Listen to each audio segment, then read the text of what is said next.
नमस्कार, मी अजिंक्य भातंब्रेकर। तुम्ही पाहताय न्यूज 18 लोकमत। सकाळच्या बातम्यांची सुरुवात एका महत्त्वाच्या बातमीने आपण करणार आहोत। बातमी औरंगाबाद मधली आहे। औरंगाबादच्या एसीपीवर मारहाणीचा आरोप करण्यात आलाय। घरात शिरून मारहाण केल्याचा आरोप एसीपी धुमे यांच्यावर करण्यात आलेला आहे। दारू पिऊन हा मारहाणीचा आरोप करण्यात आलाय। विरोधी पक्षनेते दानवे पोलीस ठाण्यामध्ये दाखल झाल्याची माहिती मिळते। औरंगाबादची ही बातमी।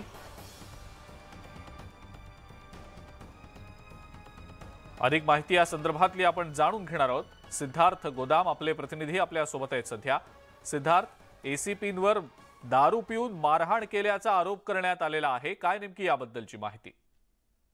अजिंक्य, अत्यंत संतापजनक प्रकार घडलेला आहे। रात्री 2 ते 2:30च्या दरम्यान एका कुटुंबाच्या घरात हे विशाल धुमे नावाचे एसीपी त्या ठिकाणी गेले। तिथल्या तरुणांना मारहाण केली, किंवा महिलांना सुद्धा त्या ठिकाणी मारण्याचा प्रयत्न केल्याचा आरोप जो आहे विरोधी पक्षनेते अंबादास दानवे यांनी केलेला आहे। नेमकं आता हे एसीपी जे क्राईमचे आहेत, गुन्हे शाखेचे एसीपी, त्या कुटुंबाच्या घरात का गेले होते आणि कशासाठी त्यांनी मारहाण केली याबद्दलची शहानिशा पोलीस करते। मात्र पोलीस आयुक्त निखिल गुप्ता यांनी या प्रकरणाची अत्यंत गंभीरपणे दखल घेतलेली आहे आणि त्या कुटुंबातील एक मुलगी सुद्धा या ठिकाणी तक्रारीसाठी पोलीस स्टेशनमध्ये आलेली आहे। आयुक्तांनी थेट त्यांना लगेच गुन्हा दाखल करण्याचे आणि पुढील प्रोसेस करण्याचे आदेश देण्यात आलेले आहेत। आणि विरोधी पक्षनेते अंबादास दानवे यांनी ज्या पद्धतीने आपल्याला प्रतिक्रिया दिली त्यानुसार पोलीस अधिकारी दारू पिऊन होता आणि रात्री 2:30 ते 3-3:30 पर्यंत त्या कुटुंबाच्या घरामध्ये महिलांना मारहाण केल्याचा सुद्धा आरोप या ठिकाणी करते। पुरुषांना मारहाण केलेली आहे। एकंदरीतच आता सिटी चौक पोलीस ठाण्यामध्ये गुन्हा दाखल करण्याची प्रोसेस सुरू झालेली आहे। आता नेमकं गुन्हे कोणते दाखल होतात आणि त्या एसीपीला अटक होते का हे पाहणं गरजेचं आहे। बरं सिद्धार्थ, धन्यवाद। सविस्तर माहिती आपण दिलीत त्याबद्दल।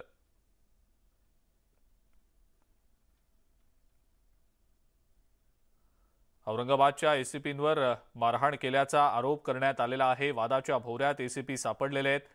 घरात शिरून मारहाण केल्याचा आरोप एका कुटुंबाकडून करण्यात आलेला आहे। ही मारहाण नेमकी का झाली, काय नेमकं यामागचं कारण होतं याबद्दलची माहिती अद्याप समोर आलेली नाही।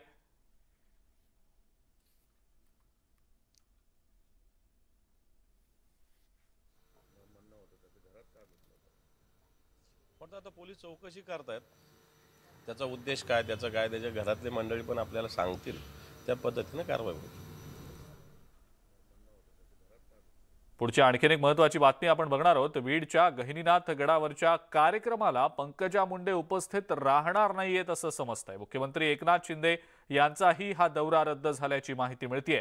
बीड जिल्ह्यातल्या जाहीर कार्यक्रमामध्ये सलग दुसऱ्यांदा पंकजा मुंडे यांची देवेंद्र फडणवीस यांच्या कार्यक्रमादरम्यान दांडी असल्याचं बघायला मिळतंय।